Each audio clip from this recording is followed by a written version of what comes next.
Welcome to this week's video, and this week I've picked myself up a faulty PS5 controller which has got some sticky buttons. So condition wise it's not too bad, a little bit dirty in bits, but this is the issue. So we press some of the buttons up here and as you can see it goes down and then comes up very slowly. So there's definitely some kind of residue underneath. We try and press the select button there and it clicks and gets stuck. The touchpad also sticky and clicky.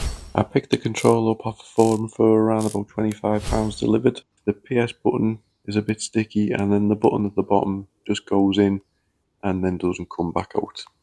So we've definitely got some issues underneath the hood and we'll have to get it opened up. So we'll open up the iFixit, we'll get a Phillips screwdriver out. First thing we need to do is just peel off this black cover at the front. So just unclip it at the bottom, pull it all up, and then all the clips will release and then you can gently move that away. You can see a little bit of fluid around the PS button, which isn't good. And then we just get a lipper to lift up the shoulder buttons, they come off easy. And now we come in, remove the two screws in the top and then flip over and then there's two screws at the bottom. Just get our lipper to release these latches at the bottom and then once they're released we just need to give it a wiggle. So carefully but firmly separate the two.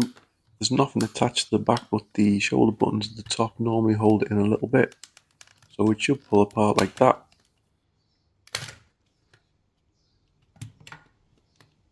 And then we can disconnect the battery.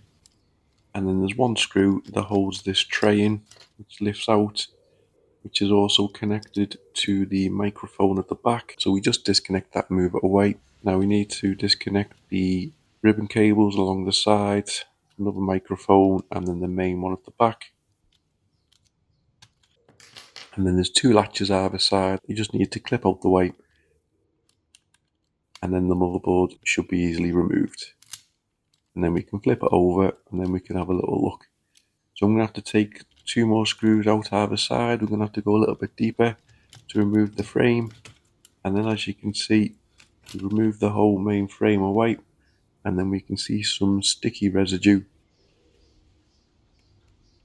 So we're just going to peel off the membranes and then remove the buttons. And there is evidence of some horrible sticky fluid, probably some kind of juice or fizzy drink. So we'll remove everything that we can. Now we just need to remove this touch bar sensor as well because this is going to need a clean, so it just needs a wiggle up and then it pulls out this way. And then there's a screw in the corner, so we just remove this screw and then just give it a good wiggle. It should just be able to slide off. As you can see here, it slides to the side. It just removes that bit and then we can have a little look underneath to see if we've got any damage to the touch sensor itself. As you can see, it's all okay in there. It will still need a bit of a clean. So we just need to remove this microphone off the front there as well. And now we just need to give it all a good scrub. So hot soapy water in the sink and then we'll throw all the bits in.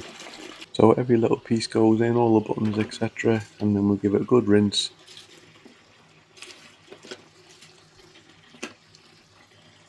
We'll get our scrubbing brush. I'll clean it better than I'm doing one-handed and we just give it all a good scrub in all the buttonholes to make sure it's all perfect.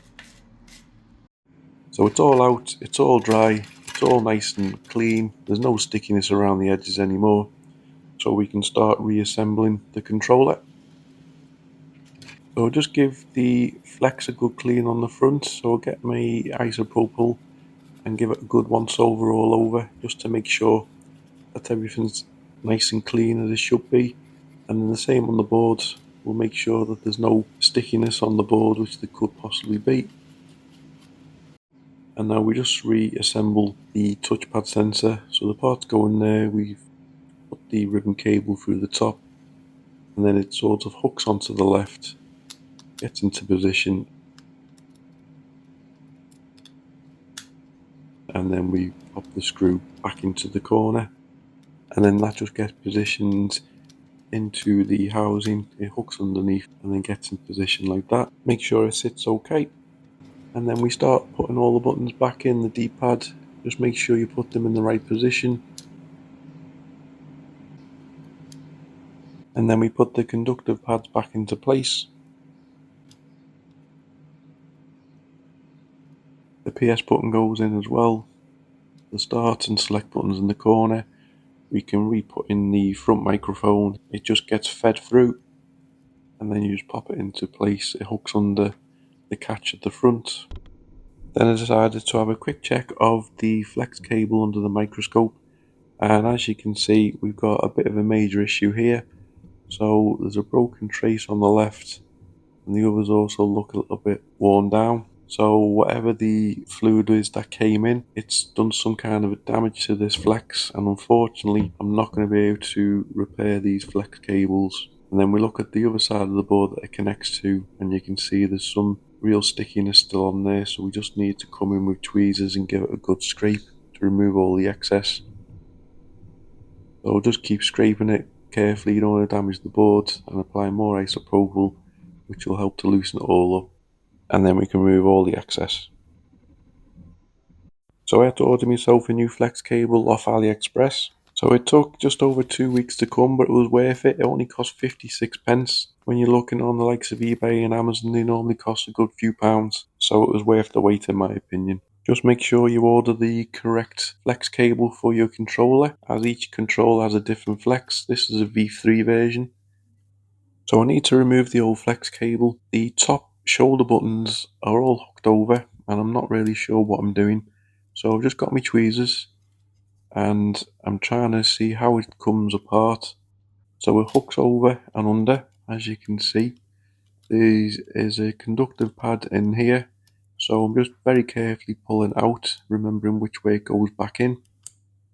And then if we look on the side, I'm thinking if I'd remove these couple of screws, this might have something to do with it. So I'll take 3 screws out. There's a bit of a plastic cover around the edge, so I'll just wiggle this piece off as well. And then as you can see, I've uncovered something else, but it's not doing anything else with regards to releasing the flex cable. So I'm still not really sure. I don't know how to pull this shoulder button off. I don't want to be pulling it and damaging it, so I'm just going to have to go for an alternative. So you can gently tease it out. You don't have to pull it and rip it, so it lifts out nice and easy. So this will be the plan for the other side. So we just remove from the catch. I'll get my tweezers out, and I'll very carefully remove the touchpad sensor out the top. Just give it a wiggle, don't want to rip that either. And then we can remove the flex cable shoulder button. So this is the old one. We'll get that thrown into the bin. Here comes the new one. As you can see, they are the same.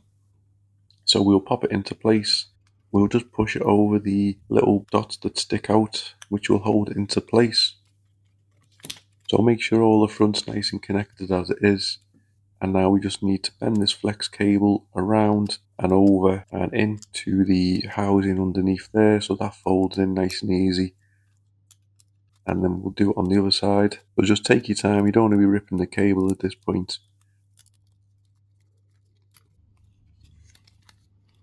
This part just slots into the slot there. The best way I found to do it was gently force it in at the top, and then just use a pair of tweezers, not sharp ones, and then just push down and push in, and then it slowly gets into place. It goes through, and then you can see that it's sitting in the right position. And if we give the button a press, it also feels like it's fitting in there as well, and the button should be working okay.